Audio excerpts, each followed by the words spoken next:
Sehingga berbagai macam kebijakan yang saat ini dikeluarkan oleh KDM tidak terlepas dari tiga hal tersebut. Yang pertama, KDM suka bagi-bagi uang. Yang kedua, KDM marah-marah, marahin rakyat yang melanggar aturan. Dan yang ketiga, nangis. Jadi cuma tiga hal aja yang dilihat. Bagi duit, marah, nangis. Dan itu sama seperti konten kreator YouTuber yang followernya jutaan. Nah, makanya coba Pak F bikin konten bagi-bagi duit, nangis, marah-marah, pasti naik follower. Dan itu yang dilakukan oleh KDM. Sehingga berbagai macam kebijakan yang saat ini dikeluarkan oleh KDM tidak terlepas dari tiga hal tersebut. Bupati Kabupaten Bandung menolak program KDM, anak nakal masuk barak militer. Bupati Kabupaten Bandung punya program sendiri, Maghrib Mengaji. Bupati, Maghrib Mengaji itu nggak usah disuruh sama Bupati. Dari waktu kecil sampai sekarang aja anak-anak ngaji setiap Maghrib, keluarga Muslim, gitu kan? Sekarang pertanyaannya, itu kan programnya Gubernur kemarin, Bapak Ridwan Kamil. Lanjutkan. Jadi nggak usah pakai program itu, lanjutkannya setiap keluarga. Permasalahannya sekarang ini anak nakal nggak mempan di keluarga, suruh ngaji nggak mempan. Bagaimana anak nakal yang susah diurus sama orang tuanya? Jangan disuruh Maghrib mengaji, diem di rumah aja, hebat kalau bisa dia. Malam keluar dia tuh. Jadi program KDM itu ini bagus, Pak Bupati.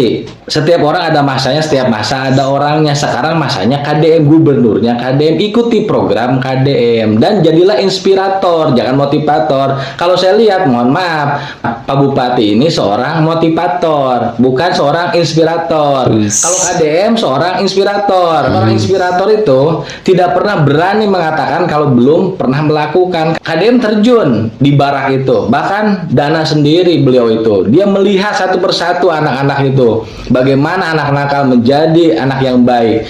Begitu. Sekarang Pak Bupati harusnya jadi inspirator. Ya mohon maaf kalau Pak Bupati seorang motivator, berani mengatakan apa aja meskipun tidak pernah melakukan. Harusnya sebagai Bupati Bandung contoh dulu.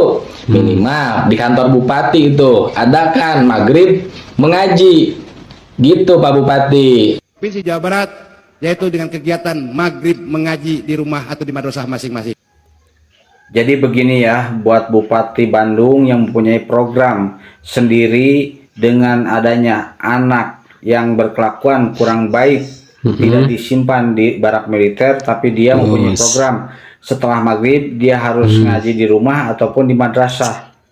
Itu bukan solusi yang baik menurut saya. Jangankan untuk ngaji, diam di rumah pun juga belum tentu bisa. Mana kerasan, mana petah. Bapak Gubernur KDM mempunyai program seperti itu karena orang tuanya sudah tidak bisa mengarahkan anaknya. Jangankan untuk mengaji setelah maghrib, untuk diam saja anak-anak itu sudah tidak bisa.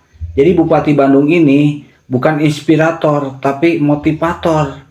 Parah kan ini. Harusnya mendukung dengan adanya kebijakan Bapak Gubernur Jawa Barat ini. Iya mah da dicurhatkeuna Iwalti kudu ka gubernur ngarah menang solusi. Pak Dedi nya barudak ayeuna nama lamun tos nincak sekolah SMP tos tara daraekeun ngaji. Naon sababna alasanana teh keun bae da geus meunang ieu ijazah ti sakola agama. Matak geus teu kudu ngaji deui. Padahal eta teh barudak teh can barisaeun ngajina oge kitu. Boboroning gitu ieu mah ngaji karena kitab kuning jauh lah gitu eta mah. Ieu mah ngaos Al-Qur'an oge raratana barudak teh masih keneh pabelit. Seueur malahan mah murang kali anu tos SMP, SMA, doa wudu, doa salat can barisaeun gitu Pak. Tah matak cek abi mah kieu Pak, barudak anu bade ka sakola SMA di sakola SMP kudu gaduh surat keterangan mengaji di tempat sakola agamana masing-masing. Ngarah barudak teh henteu eureun ngajina. Kumaha coba Pak heg ayeuna barudak geus garede, geus baraleg. Doa sholat can bisa, doa wudhu can bisa, maca Quran masih kene pabelit. Ari waktu belajarna seepeun ti sakola, berangkat pagi-pagi ka sakola tehnya, pulangna aya anu jam 3, aya anu jam 4, bahkan aya anu eskul nepikeun ka magrib. Iraha coba Pak waktu ngaosna. Tah sugannya ari ku Bapak mah pan Pak Dedi mah maksudna teh lah ari gubernur mah gagasanana kuat kitunya. sugan gitu diayakeun aturan supaya barudak teh ngajina tong pegat gitu Pak. Meni asa manglebarkeun gitu ih ayeuna ngetes barudak teh naha sih teu barisaeun ngaji kumaha ieu teh. Da ari ngaji Al-Qur'an mah nyapanya kudu setiap hari. Henteu tiasa ayeuna ngaos saminggu sakali, saminggu 2 kali cukup ku les hungkul henteu tiasa Pak. Papanggih jeung Al-Qur'an mah kudu unggal poe. Cacak-cacak anu tiap hari wae oge sok aya salahna kobo anu ngajina teh saminggu sakali, saminggu 2 kali gitu. Da matak ari ngaos mah kudu di sekolah agama Pak. Henteu tiasa ayeuna ngaos misalkeun teh cekap ku guru ngaji di sekolah sajam 2 jam gitu.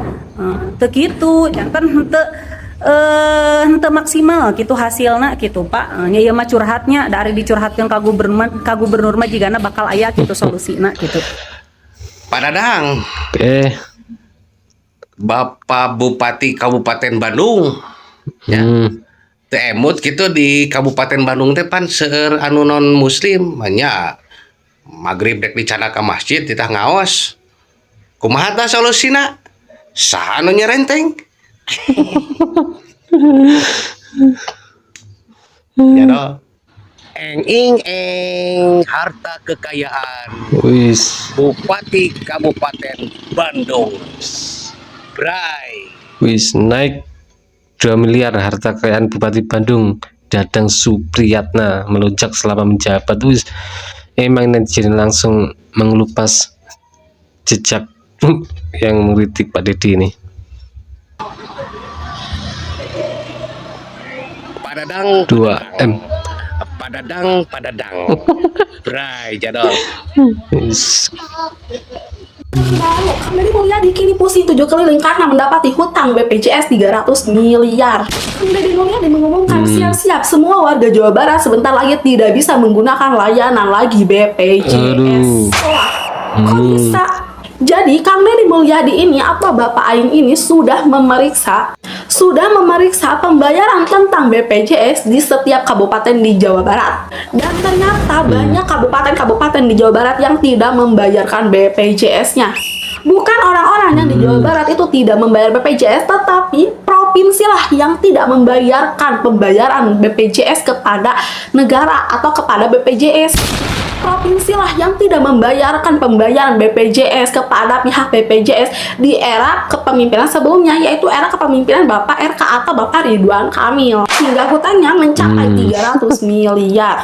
Kang Deddy bilang penyebab ini semua adalah karena kepemimpinan yang sebelumnya menggunakan uang APBD atau uang anggaran untuk provinsi itu dengan cara diawur-awur atau diberikan ke sana ke sini kepada yang bukan hak penerimanya. Yang seharusnya uang itu untuk memenuhi semua pembayaran kewajiban provinsi, kabupaten, dan kota itu malah dihamburkan begitu saja.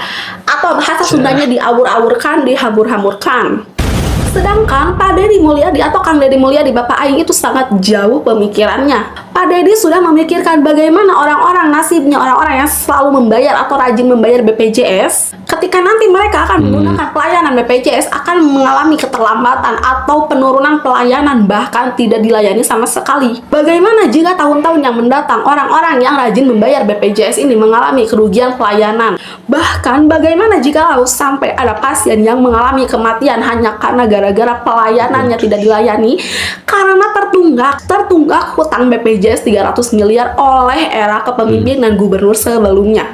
Yang padahal kita itu sebelum sakit aja udah bayar BPJS. Jadi kalau di tahun-tahun nanti yang akan mendatang akan ada banyak kerugian yang ditimbulkan oleh hutang atau tunggakan BPJS ini, siapa yang akan menanggung dosanya? Yang menanggung dosa dari kelalaian tersebut yang membuat BPJS jadi tidak bisa dipakai itu adalah orang-orang yang menerima uang hibah yang seharusnya itu bukan milik mereka. Dan sekarang Kang Deddy Mulyadi lah yang pusing 7 keliling yang harus memikirkan cara supaya warisan hutang yang dari era gubernur sebelumnya itu bisa terlunasi, bisa teratasi dengan bijak. Mari kita doakan semoga Kang Deddy Mulyadi diberikan kesehatan dan kesabaran untuk mengerjakan tanggung jawabnya yang sekarang kini harus ditanggung berkali-kali lipat. Tos sakit helawe di pusat mah. Lagi-lagi viral kembali saudara-saudaraku. Iya kumahanya Pak Ridwan Kamil. Kumaha iya Pak Ridwan? sugantenya bersih cenanya urut Ridwan Kamil kamari pemerintahan. Nah gening ku bapak aing mah beunang kabeh euy BPJS ngahutang tingali heueuh dana hibah ke yayasan barat lagi sawareh cenah teu merata heueuh kumaha ieu sugante Ridwan Kamil teh nya teu kitu cenah heuh imah amang maca berita gitunya gening kamari-kamari teh lobana ketertutupan atau ketidaktransparansi tan pemerintahan terhadap masyarakat. Uluh ku bapak aing mah beunang kabehnya eta atuh nepi ka ratusan Ninggal miliar hutang. tinggal hutang ka BPJS teh dibayarkeun terus ieu pembagian hibah yayasan Gusti Agung dicek teh geningnya pesantren keluarga hukul benang badag teh ya Allah hatur nuhun bapak aing pokokna mah tinggal di bapak aing nya bakating ku jujurna bakating ku transparansina sekalian tinggal heueuh KBG di datana dipaparkeun heueuh atuh dah heueuh meureunana heueuh aing teu apalna naon cenah pemerintahan aing juga gede hutang kieu atuh nya hapunten imah Ridwan Kamil nya jarang sahana Pak UU kitu hilap deui lah pokona namanya salam ka Ridwan Kamil jeung ka Pak UU nya aduh ieu bantuan bapak aing tinggal ieu ngasidakna ripuheun loba ting kasus sing sarehat hatur nuhun. Itulah Pak Ono Surono terbaru setelah viral dengan Kades.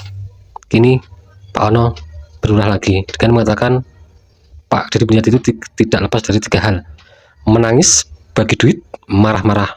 Tapi kan nyata, kerjanya nyata, bisa dinikmati warganya, khususnya warga Jawa Barat. Dan untuk Pak Dadang yang tidak setuju dengan program Bapak Deddy Mulyadi, ya Anda lakukanlah program Anda apa, jalanin program Anda, jangan mengkritik orang lain. Setiap pemimpin punya kebijakan sendiri-sendiri. Gimana menurut kalian guys? Terima kasih, jangan lupa like, subscribe, share, dan komen.